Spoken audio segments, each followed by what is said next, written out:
There's this very specific kind of fear. I think we all get it, even if we don't really have a name for it.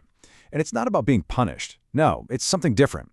It's the fear of being found out. So, let's dive right in and unpack this.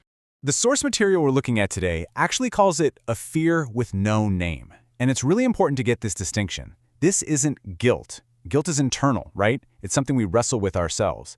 This is totally different. This is about that one terrifying moment when everything you did in private suddenly becomes who you are in public. So, for our purposes, let's give it a name. Let's call it the fear of the record. It's that creeping dread, that deep down anxiety that somewhere there's a complete, unchangeable record of everything you've ever done, and one day, you're going to have to face it. Now, what's so fascinating is that this idea, it's not new at all. In fact, it's explored in incredible detail in the Quran. And the way it's presented there, it's not some metaphor. It's a literal, tangible, inescapable document. This quote is just so psychologically spot on. The reaction isn't anger or defiance, it's just pure shock, bewilderment. The person isn't surprised they're being judged. The shock is how impossibly, terrifyingly complete the record is. Think about that. Every single thing, small or large, it's all there. Okay, so what is this book, or kitab as it's called? Well, the text describes it as your own personal document. It's yours. And here's the kicker. The way it's handed to you, well, that reveals everything about what's written inside. And basically, it boils down to two completely different reactions.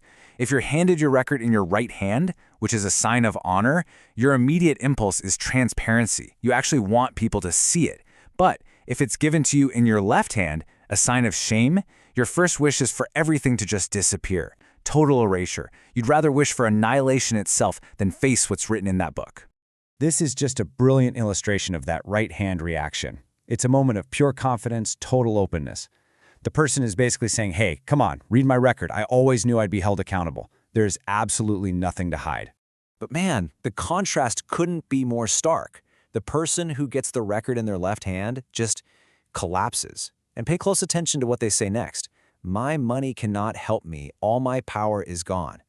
This is so crucial. The two things that protect you from accountability in this life, wealth and power, they are completely and utterly useless here. You can't bribe your way out of this. You can't redact the record. So this brings us to the modern world and the modern strategy for dealing with this exact fear. The thinking goes something like this. Okay, maybe you can't destroy the record, but what if you could just outrun it?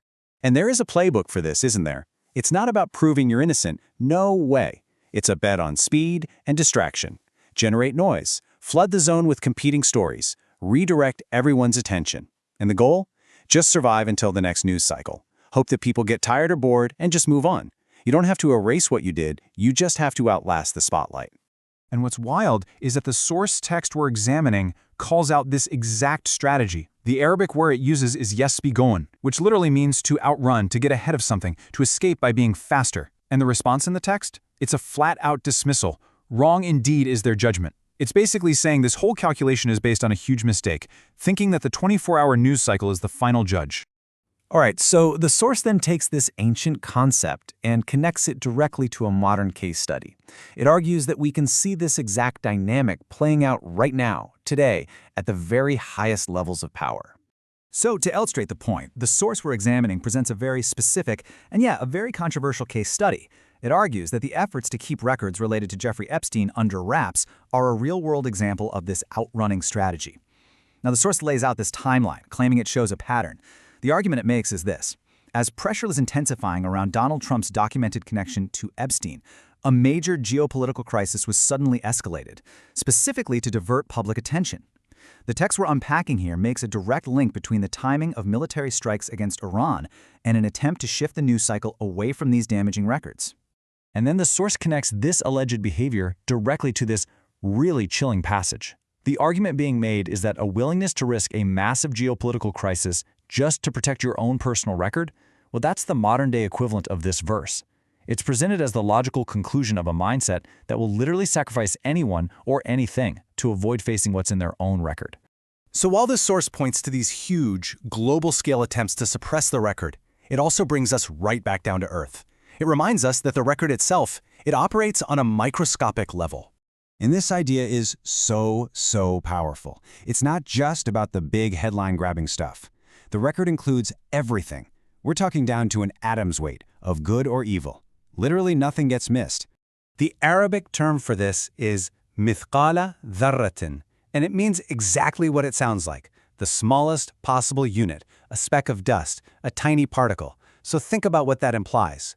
We're talking about the private choices, the small moments of kindness or cruelty, all the things you did when you were absolutely sure nobody was watching. It's all there. All of it counted. So here's the radical claim at the heart of the text. It's that all the effort to hide, to suppress, to distract, it's all based on a fundamental misunderstanding. The argument is that you're not stopping a record from being made. The record already exists. The witnessing has already happened. All that energy you're spending is just postponing the inevitable. And that brings us to the psychological core of this whole thing. I mean, why go to such incredible lengths? Why is the idea of exposure so utterly terrifying? Well, it's because it's not really just about the punishment, is it? You can endure punishment. You can even spin it, claim you're a victim. But total documented exposure, that's different. That destroys the story you've told everyone, and more importantly, the story you've told yourself about who you are. That carefully built self-image just completely collapses when it's hit with the raw, undeniable data of the record. And so, in the end, the source text leaves us with this one unavoidable question, and it's aimed squarely at anyone who spends their life running, distracting, and trying to suppress the truth. If the record is truly complete, and if that final confrontation is absolutely inevitable, then what exactly did you think you were accomplishing?